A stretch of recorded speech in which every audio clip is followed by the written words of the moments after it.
ইব্রাহিম খলিলুল্লাহ আল্লাহ রাব্বুল আলামিনের দরবারে ফরিয়াদ করলেন, রব্বি হাবলি মিনাস সালিহিন ফাবাশশারনাহু বিগুলামিন হালিম। আল্লাহ রাব্বুল আলামিনের দরবারে ফরিয়াদ করলেন, রব্বুল আলামিন আমার ঘরে চারাক দেওয়ার মতো, বাতি দেওয়ার মতো কোনো সন্তান নাই। আয় আল্লাহ, তোমার এই দিন ধর্মের ধারক এবং বাহক হওয়ার মতো কোনো সন্তান নাই। আয় আল্লাহ, আপনি আমাকে এমন একজন সন্তান দান করুন যেই সন্তান আমার ঘরের চারাক দিবে আর আপনার দ্বীনের ধারক বাহক হবে। বলুন সুবহানাল্লাহ। দোয়া করলেন, রব্বি হাবলি মিনাস সালিহিন, আয় আল্লাহ আমাকে একজন নেক সন্তান দান করো যেই সন্তান সালিহিনদের অন্তর্ভুক্ত হবে। আল্লাহ রাব্বুল আলামিনের দরিয়ায়, রহমতের দরিয়ায় জোশ লেগে গিয়েছে। আল্লাহ রাব্বুল আলামিন সাথে সাথে দোয়া মঞ্জুর করে জিবরাইল আমিনকে পাঠিয়ে দিয়ে বললেন, ফাবাশশারনাহু বিগুলামিন হালিম।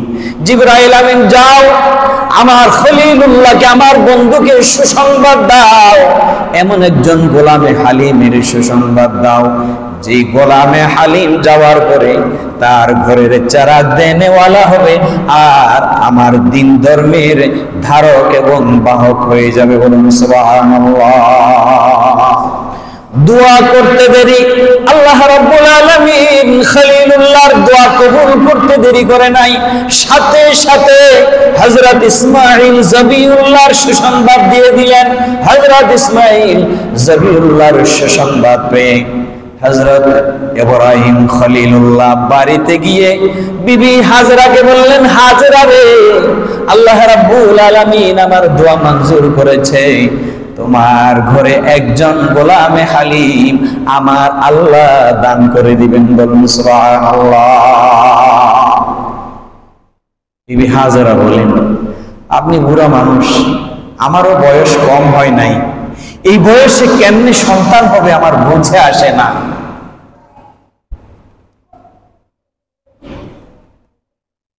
মেডিসিন বিভাগে ডাক্তাররা বলে যে একজন মানুষের সন্তান ধারণের নির্দিষ্ট একটা সময় আছে, ওই সময় পার হয়ে গেলে তার শুক্রাণু আর ডিম্বাণু সন্তান ধারণের মতো আর ক্যাপাসিটি থাকে। কিন্তু আল্লাহ রাব্বুল আলামিন চাইলে ওই বুড়া বয়সেও, বার্ধক্য বয়সেও সন্তান দিতে পারে কি পারে না? পারে। যেখানে চিকিৎসা বিজ্ঞান ফেল করেছে, যেখানে চিকিৎসা বিজ্ঞান ওই বার্ধক্য বয়সে সন্তান দিতে পারে না, সেখানে আল্লাহ রাব্বুল আলামিন ইব্রাহিমের ঘরে, হাজেরার ঘরে ইসমাইলকে দান করেন। বলুন সুবহানাল্লাহ। সন্তান দিয়েছে, যেমন বাবার তেমন সন্তান আল্লাহ দান করেছে। দান করার পরে এবার আল্লাহ রাব্বুল আলামিন আরেকটা পরীক্ষা দিয়েছে। কি পরীক্ষা? বলে যে এই ছেলে আর ছেলের মাকে এখানে আর রাখা যাবে না। কি করতে হবে? তাদেরকে নির্বাসন করতে হবে। কোথায় নির্বাসন করব এবং সেখানে আমার এই ছেলে মেয়েরা কিভাবে থাকবে? হযরত ইব্রাহিম খলিলুল্লাহ আল্লাহর অর্ডার মোতাবেক খানায়ে কাবার পাশে ওই মরুভূমিতে নিজ স্ত্রী এবং সন্তানকে নির্বাসন দিয়ে দিলেন। বলুন সুবহানাল্লাহ।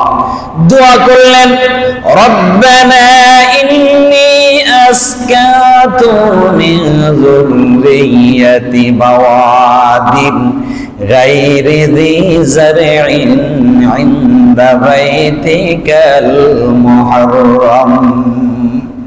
রব্বুল আলামিন, আপনি আমাকে অর্ডার করেছেন আমার সন্তান আর স্ত্রীকে নির্বাসনে দিতে হবে।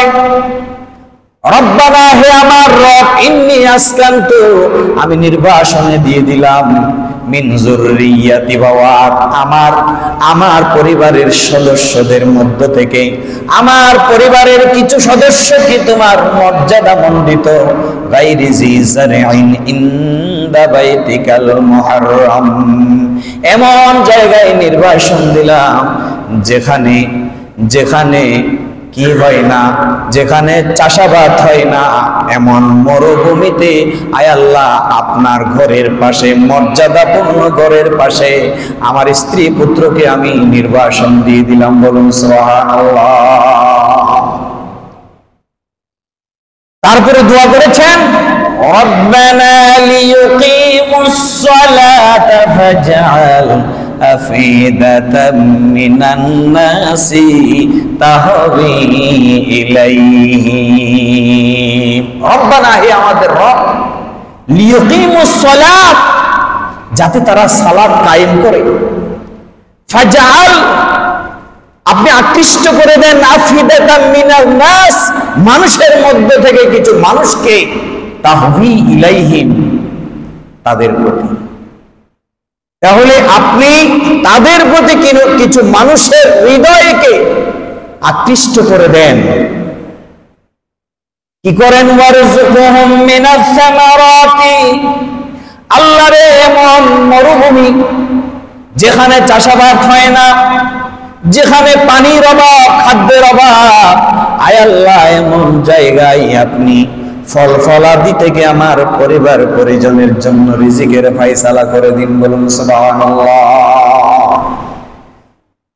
লাআল্লাহুম ইয়াশকুরুন, আশা করা যায় তারা আপনার কৃতজ্ঞ বান্দা হিসেবে পরিগণিত হবে। বলুন সুবহানাল্লাহ।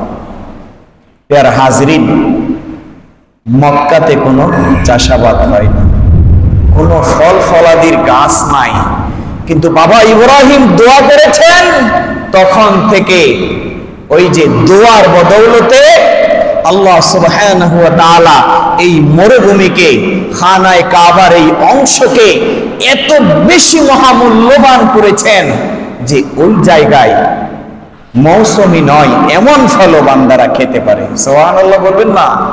মৌসুমী নয় এমন ফল সেখানে পাওয়া যায় এবং 12 মাস পাওয়া যায়।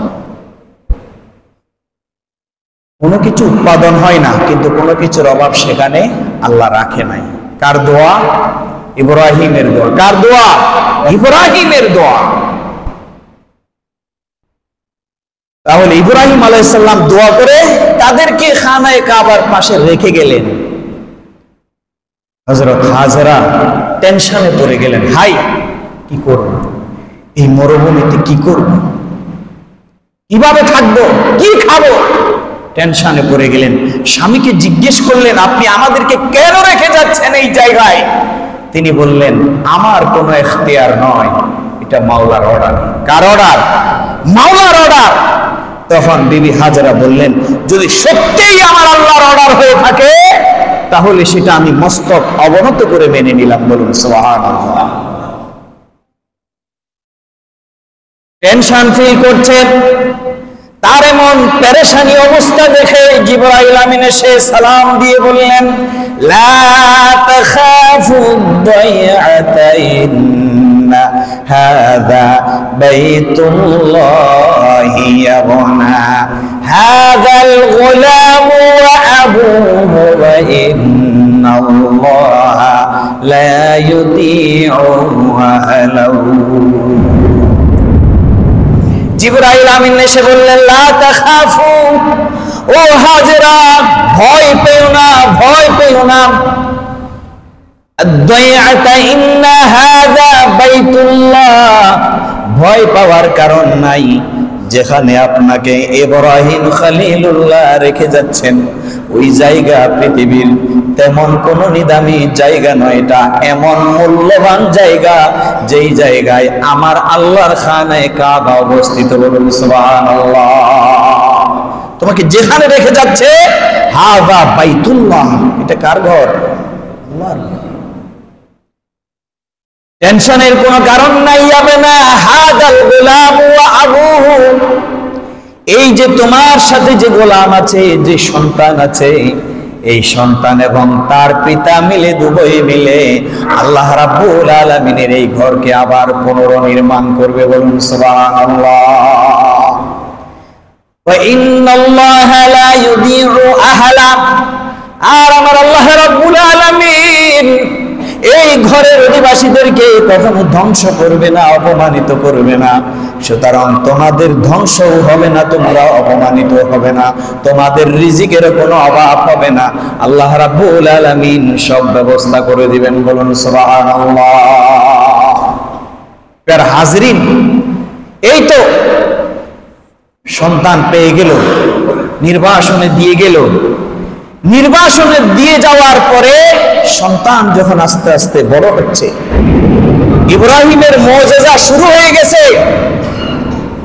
ইব্রাহিমের মুজিজা শুরু হয়ে গেছে। ওখানে বিবি হাজেরা কি করছেন? বিবি হাজেরা পানির জন্য ছোটাছুটি করছেন, একবার সাফা আর একবার মারওয়া, দৌড়াদৌড়ি করতে করতে এসে দেখলেন ইসমাইলের পায়ের কদমের বদৌলতে সেখানে আল্লাহ জমজমের সৃষ্টি করে দিয়েছেন। বলুন সুবহানাল্লাহ। এই যে হাজেরা যে সেখানে দৌড়িয়েছেন, এটা আল্লাহর কাছে বেশি ভালো লেগেছে, এই আমলটা আল্লাহর কাছে বেশি প্রিয় মনে হয়েছে। এই জন্য কিয়ামত পর্যন্ত যত হাজিরা আসবে সবাইকে সাফা মারওয়া সাই করা ওয়াজিব। সাফা মারওয়া সাই করা কি ওয়াজিব? সবাইকে সাফা মারওয়া সাই করতে হবে, কারণ এই হাজেরার আমল এটা আল্লাহর কাছে বেশি মকবুল হয়েছে। বলুন সুবহানাল্লাহ। সন্তান আস্তে আস্তে বড় হতে শুরু করেছে। 1 বছর যায়, 2 বছর যায়, যেতে যেতে সন্তানের বয়স যখন 7 বছর অথবা 13 বছরে উপনীত হলো, তখন ইব্রাহিম খলিলুল্লাহ ফিরে এসে সন্তানকে বললেন, فلما بلغ معه السعي قال يا بني إني أرى في المنام أني أذبحك। সন্তান যখন বুঝমান বয়সে উপনীত হলো, তখন পিতা এসে বললেন, ক্বালা ইয়া বুনাইয়া, প্রাণের সন্তান রে, ইন্নী আরা ফিল মানাম, আমি স্বপ্নে দেখেছি, আমি ঘুমের ভেতরে স্বপ্নে দেখেছি, আন্নী আযবাহুকা, আমি তোমাকে জবে দিচ্ছি। ফানজুর মাযা তারা, এই ব্যাপারে তোমার মতামত কি? ইব্রাহিম খলিলুল্লাহ ইসমাইল জাবিউল্লাহর মতামত চাইলেন। সাথে সাথে ইব্রাহিম খলিলুল্লাহর জবাবে ইসমাইল জাবিউল্লাহ বললেন, ক্বালা ইয়া আবাতি ফাআল মা তুমার, বাবারে আপনি আমার কাছে কিছু চান নাই, ধন চান নাই, টাকা চান নাই, পয়সা চান নাই। অনেক বছর পরে এসে আপনি আমার সাথে সাক্ষাৎ করে বললেন, বাবারে আমি তোমাকে জবে দিচ্ছি, এমন স্বপ্ন দেখেছি, তোমার মতামত কি? প্রাণের সন্তান বললেন, বাবা আপনি আল্লাহর পক্ষ থেকে যেটা আদিষ্ট হয়েছেন, আল্লাহর পক্ষ থেকে যে অর্ডার আপনি পেয়েছেন সেটা বাস্তবায়ন করুন। সাতাজিদুনি, আপনি আমাকে পাবেন ইনশাআল্লাহ, আল্লাহ যদি চায় মিনাস সাবিরিন, তাহলে আপনি আমাকে ধৈর্যশীলদের অন্তর্ভুক্ত পাবেন। বলুন সুবহানাল্লাহ। এমন কথা শোনার পরে বাবা ছেলেকে জবেহ করবে, এমন কথা শোনার পরে ছেলে পলায়ন করে নাই, দৌড় মারে নাই। ছেলে পলায়নও করে নাই, দৌড়ও মারে নাই, ভয়ও পায় নাই। তিনি জবাব দিয়েছেন, বাবা আপনি যেটা আল্লাহর পক্ষ থেকে আদিষ্ট হয়েছেন সেটা আপনি বাস্তবায়ন করুন, আপনি আমাকে ধৈর্যশীলদের অন্তর্ভুক্ত পাবেন। বলুন সুবহানাল্লাহ। পৃথিবীতে এর চাইতে বড় পরীক্ষা কোনো পয়গম্বরের জন্য আর হয় না। নিজের সন্তানকে নিজে নিজ হাতে জবেহ করবেন, তাও আবার বার্ধক্য বয়সে আল্লাহর কাছে কাঁদতে কাঁদতে একটা সন্তান আল্লাহ দিয়েছেন, পেয়েছেন, সেই সন্তানকে নিজ হাতে জবেহ করবেন, কোরবানি দিবেন। এর চাইতে বড় পরীক্ষা একজন মানুষের জন্য আর হতে পারে। তাহলে পরীক্ষা দিবেন। এবার সন্তান যখন রাজি হয়ে গেলেন, তখন মাকে বললেন, আমার সন্তানকে একটু সাজিয়ে দাও। কোথায় নিয়ে যাবে? মিনায়। কোথায়? মিনায়। সন্তানকে সাজিয়ে তিনি নিয়ে যাচ্ছেন, হাতে তরবারি। হাতে কি? তরবারি। এখন মিনায় যাওয়ার পথে আপনার শয়তান ইব্রাহিম খলিলুল্লাহকে একবার নয়, দুইবার নয়, তিনবার কুমন্ত্রণা দিয়েছেন। কয়বার? শয়তান বলে, ইব্রাহিম রে, তোমাকে আল্লাহ রাব্বুল আলামিন বার্ধক্য বয়সে একজন ছেলে দিয়েছে, এই প্রিয় ছেলেটাকে যদি তুমি জবে দিয়ে দাও, তাহলে তোমার নাম নেওয়ার মতো, তোমার ঘরে বাতি দেওয়ার মতো আর কেউ থাকবে না। ইব্রাহিম খলিলুল্লাহ বলেছে, না, আল্লাহর অর্ডার বড়, আল্লাহর অর্ডার বড়। আমার সন্তানের মহব্বতের চাইতে আমার আল্লাহর মহব্বতের দাম বেশি। সুবহানাল্লাহ বলবেন না? তখন কি করলেন? তাকে পাথর নিক্ষেপ করলেন। কি নিক্ষেপ করলেন? পাথর নিক্ষেপ করলেন। আবার আসলেন, আবার বললেন, ইব্রাহিম তুমি আরেকবার চিন্তা করো, তোমার এই প্রাণের কলিজার টুকরা এই সন্তানকে যদি তুমি জবাই করে দাও, তাহলে তুমি নির্বংশ হয়ে যাবে। হযরত ইব্রাহিম খলিলুল্লাহ কি করলেন? আবার তাকে লানত দিলেন এবং পাথর নিক্ষেপ করলেন।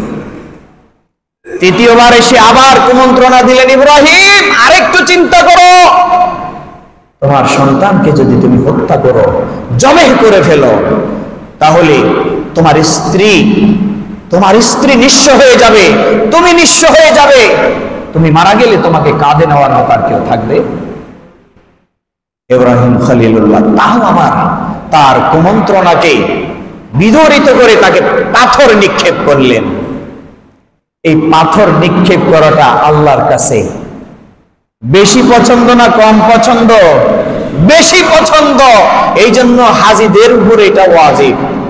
হাজিরা যখন হজ করতে যাবে, আরাফা শেষ, মুজদালিফা আসবেন, এরপরে কোরবানি দিবেন। কোরবানি দেওয়ার পরে একে একে 7টা কয়টা? 3 7 21টা পাথর শয়তানের প্রকৃতিতে নিক্ষেপ করবেন। এটা হচ্ছে সুন্নতে ইব্রাহিম, কিন্তু হাজীদের জন্য ওয়াজিব। হাজীদের জন্য কি ওয়াজিব? এরপরে বলে যে বাপরে যখন পটাইতে পারি নাই, এবার ছেলের কাছে যাই।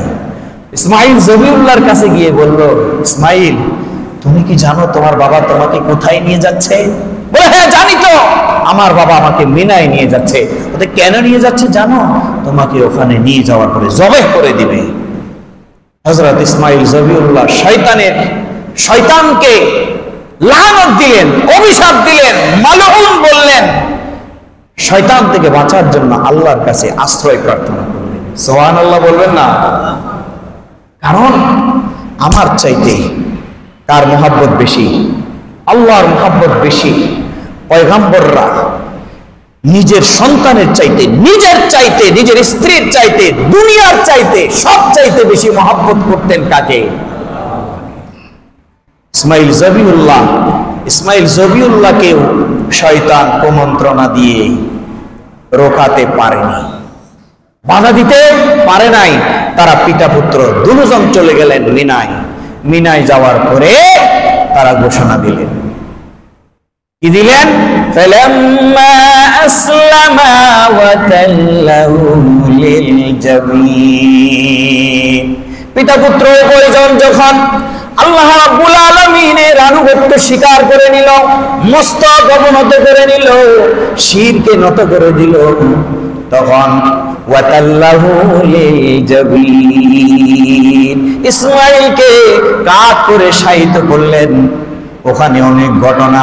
ইসমাইল বললেন, বাবা আমাকে শায়িত করার আগে তুমি আমার হাত পাটুকুন ভালো করে বেঁধে নাও, যাতে জবে করার সময় ব্যথা পেলেও যাতে আমি নড়াচড়া করতে না পারি। আমি যদি নড়াচড়া করি তাহলে আমার গলায় ছুরি চালানো তোমার জন্য কষ্টদায়ক হয়ে যাবে, যাতে তোমার কষ্ট না হয় সেই জন্য আমার হাত পা গুলো ভালো করে বেঁধে নাও। আর আমার চেহারাতে একটা কাপড় দিয়ে দাও, যাতে করে আমার চেহারার দিকে তোমার নজর পড়লে যাতে করে অন্তরে দয়া না আসে, সেই জন্য আমার চেহারার উপরে একটা কাপড় দিয়ে দাও। ইব্রাহিম খলিলুল্লাহ পুত্রের কথা মতো হাত পা বাঁধলেন, চেহারার উপরে একটা কাপড় দিয়ে দিলেন, আর ছুরি চালানোর সময় দোয়া পড়লেন। কি দোয়া পড়লেন? কুল ইন্না সলাতি ওয়া নুসুকি ওয়া মাহইয়ায়া ওয়া মামাতি লিল্লাহি রাব্বিল আলামিন। এই দোয়া পড়ে বিসমিল্লাহি আল্লাহু আকবার বলে যখন ছুরি ইসমাইলের গলার উপরে যখন ছুরি যখন চারু করলেন, অনেক চেষ্টা করার পরেও ইব্রাহিম সমস্ত শক্তি প্রয়োগ করেও ইব্রাহিমের গলার চামড়ার অংশ কাটতে পারে নাই। সুবহানাল্লাহ বলবেন না? কারণ এই ছুরির নিচে আল্লাহর কুদরতি পর্দা রয়ে গেছে, সুতরাং ওই পর্দা ভেদ করে ইসমাইলের গলার চামড়া কাটা কখনো সম্ভব ছিল। একবার, দুইবার, তিনবার চেষ্টা করার পরেও যখন ইব্রাহিম খলিলুল্লাহ ব্যর্থ হচ্ছেন, এই পরিস্থিতি দেখে আসমানের ফেরেশতারা চোখের পানি ছেড়ে দিয়ে আল্লাহর তাকবীর দিতে লাগলেন। আল্লাহু আকবার, আল্লাহু আকবার, লা ইলাহা ইল্লাল্লাহু, আল্লাহু আকবার, আল্লাহু আকবার, ওয়ালিল্লাহিল হামদ। ফেরেশতারা পেরেশানিতে পড়ে গিয়েছে, আয় আল্লাহ, তোমার ওই বৃদ্ধ বান্দা একটা মাসুম বাচ্চাকে জবে দিচ্ছে। একবার চেষ্টা করছে, দুইবার চেষ্টা করছে, তিনবার চেষ্টা করছে, কিন্তু কাজ হচ্ছে না। রব্বুল আলামিন আপনার বান্দার এমন কর্মকাণ্ড দেখে আমরা মর্মাহত, চোখের পানি রাখতে পারে নাই, আর ঘোষণা দিয়েছে আল্লাহু আকবার, আল্লাহু আকবার, লা ইলাহা ইল্লাল্লাহু, আল্লাহু আকবার, আল্লাহু আকবার, ওয়ালিল্লাহিল হামদ। এটা আজকে সকাল থেকে শুরু হয়েছে, ওই 13 তারিখ আসর পর্যন্ত চলবে। এটা আল্লাহর কাছে বেশি প্রিয় আমল।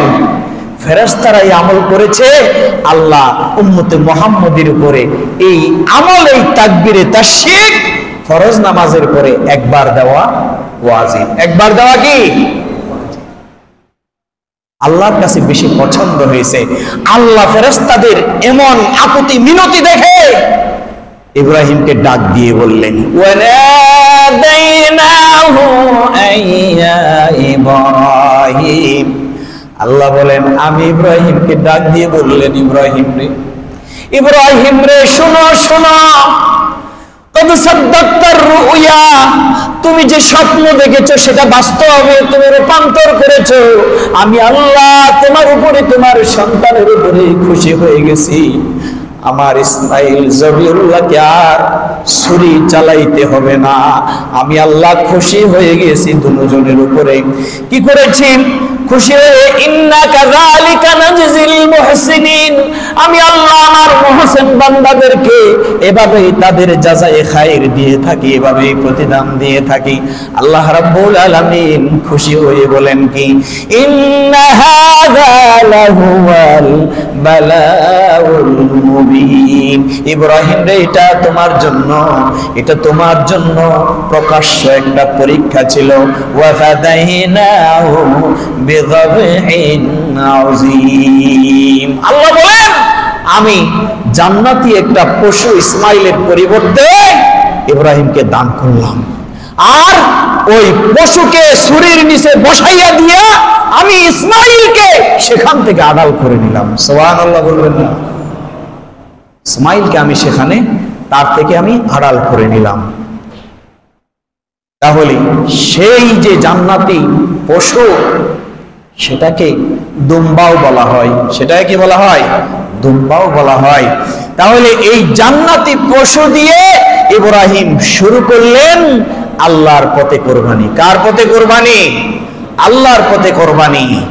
আল্লাহর পথে কোরবানি দেওয়ার শেষে আল্লাহ রাব্বুল আলামিন বললেন, ওয়া তারাকনা আলাইহি ফিল আখিরিন, চিরকালের জন্য এর পরবর্তী বংশধরদের মধ্যে চিরকালের জন্য তার প্রশংসা রেখে দিলাম। বলুন সুবহানাল্লাহ। সালামুন আলা ইব্রাহিম।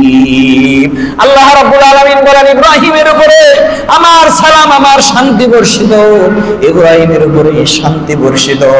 ইব্রাহিম আলাইহি ওয়াসাল্লাম আল্লাহর পক্ষ থেকে এই সালাম পাওয়ার পরে পিতা পুত্র দুইজনকে আল্লাহ দুইটা উপাধি দিয়েছে। কয়টা? দুইটা। বলে আপনি হচ্ছেন ইব্রাহিম খলিলুল্লাহ, আর যিনি জবেহ ছিল তিনি হচ্ছেন ইসমাঈল জবিহুল্লাহ। এই দুজনের উপরে আল্লাহ রাজি খুশি হয়ে গিয়েছে। আমরা যদি সেভাবে আল্লাহর পথে, যদি আমাদেরকে তো সন্তান কোরবানি দিতে হবে না, সন্তানের পরিবর্তে পশু কোরবানি দিতে হবে। ওই পশু কোরবানি দেওয়ার মাধ্যমে আমরা যদি আল্লাহর রেজামন্দি অর্জন করতে পারি, তাহলে ওই কোরবানির বদৌলতে আপনার আমার জীবনের গুনাহগুলো মাফ করে দিবেন কে? এই জন্য আল্লাহর হাবিবকে অর্ডার করেছেন, ইন্না আ'তাইনাকাল কাউসার ফাসাল্লি লিরাব্বিকা ওয়ানহার ইন্না শানিয়াকা হুয়াল আবতার। ফাসাল্লি লিরাব্বিকা ওয়ানহার, ও হাবিব আপনার রবের জন্য সালাত আদায় করুন, ওয়ানহার এবং কুরবানি প্রদান করুন। নামাজ পড়বেন তো কার জন্য? আল্লাহর জন্য। কোরবানি দিবেন তো কার জন্য? সব কিছু আমার আল্লাহর জন্য যদি আমি দিতে না পারি, তাহলে আল্লাহ রাব্বুল আলামিন আপনার উপরে আমার উপরে রাজি খুশি হওয়ার সম্ভাবনা নাই। এই জন্য ওই ইব্রাহিম যেভাবে একনিষ্ঠ ইখলাসের সাথে শুধু রাজায়ে মাওলা আল্লাহর জন্য যেহেতু তারা কোরবানি দিয়েছে, আমরা যারা ইব্রাহিমের উত্তরসূরি, আমরা যারা ইসমাঈল জবিউল্লাহর উত্তরসূরি, আমাদেরকেও সেভাবে আল্লাহর সন্তুষ্টির জন্য কি দিতে হবে? কোরবানি দিতে হবে। কি দিতে হবে? কারণ এই কোরবানি উম্মতে মুহাম্মদীর উপরে, সামর্থ্যবান ব্যক্তিদের উপর ওয়াজিব। সামর্থ্যবান ব্যক্তিদের উপর কি ওয়াজিব? আল্লাহর হাবিব বলেন, উমিরতু বিয়াউমিল আযহা জাআলাহুল্লাহু ঈদান লিহাযিহিল উম্মাহ। এই ঈদুল আযহা আমার উম্মতের জন্য ঈদ হিসেবে পালন করার বিষয়ে আল্লাহর পক্ষ থেকে আমি আদিষ্ট হয়েছি। সুবহানাল্লাহ বলবেন না? এরপরে আল্লাহর রাসূল বলেন, ইয়া আইয়ুহান নাস, হে মানব মণ্ডলী, আলা কুল্লি আহলি বাইতিন ফি কুল্লি আমিন উদহিয়া, প্রত্যেক বছর সামর্থ্যবান ব্যক্তিদের উপরে কুরবানি দেওয়া আবশ্যক। কুরবানি দেওয়া কি আবশ্যক?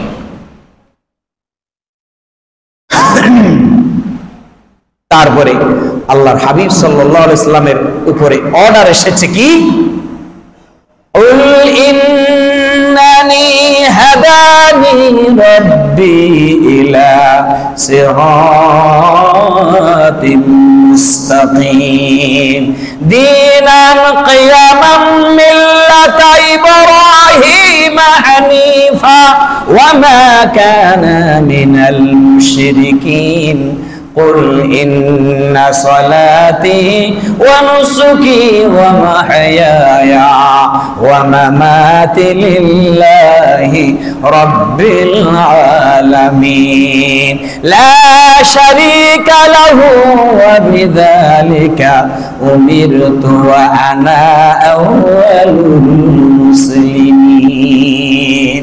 ও হাবিব আপনি বলুন, ও হাবিব আপনি বলুন, কি বলেন? আমার প্রতিপালক আমাকে সরল পথ প্রদর্শন করেছেন, যা বিশুদ্ধ দ্বীন, ইব্রাহিমের মিল্লাত, যিনি ছিলেন একনিষ্ঠ এবং তিনি মুশরিকদের অন্তর্ভুক্ত ছিলেন। এরপরে বলেন, হে নবী আপনি বলুন আমার নামাজ, আমার কুরবানি, আমার হায়াত, আমার মত কেবলমাত্র একজনের জন্য, তিনি কে? আল্লাহ। এরপর লা শারীকা লাহু ওয়া বিযালিকা উমিরতু ওয়া আনা আউয়ালুল মুসলিমিন, তার কোনো শরীক নাই, এরই আদেশ করা হয়েছে আমাকে এবং আমি প্রথম আনুগত্যকারী। বলুন সুবহানাল্লাহ। আসুন আমরা আল্লাহর কাছে আত্মসমর্পণ করি। যে কোনো নেক কাজ করবেন তো আল্লাহ সন্তুষ্টির জন্য করবেন, যে কোনো নেক কাজ করবেন তো অহংকার এবং রিয়া মুক্ত করবেন, আর বিশেষ করে নিজ সন্তানকে আল্লাহর পথের পথিক বানানোর চেষ্টা করবেন। এই শিক্ষাগুলো যদি আমরা গ্রহণ করতে পারি তাহলে কোরবানি আমার জন্য, আপনার জন্য সফলতা বয়ে আনবে। আল্লাহ আমাদেরকে হযরত ইব্রাহিমের রেখে যাওয়া এই সুন্নাহ, আমরা ইব্রাহিমের উত্তরসূরি হিসেবে, নবী মুহাম্মদ রাসূলুল্লাহ সাল্লাল্লাহু আলাইহি সাল্লামের উম্মত হিসেবে আমরা যাতে তার পথে এবং মতে আমাদের কোরবানিটা আল্লাহর জন্য দিতে পারি, আল্লাহ আমাদেরকে সেই তৌফিক দান করুন। সকলে বলি আমিন। ওয়া আখিরু দাওয়ানা আলহামদুলিল্লাহি রাব্বিল আলামিন। আসসালামু আলাইকুম ওয়া রাহমাতুল্লাহি ওয়া বারাকাতুহু।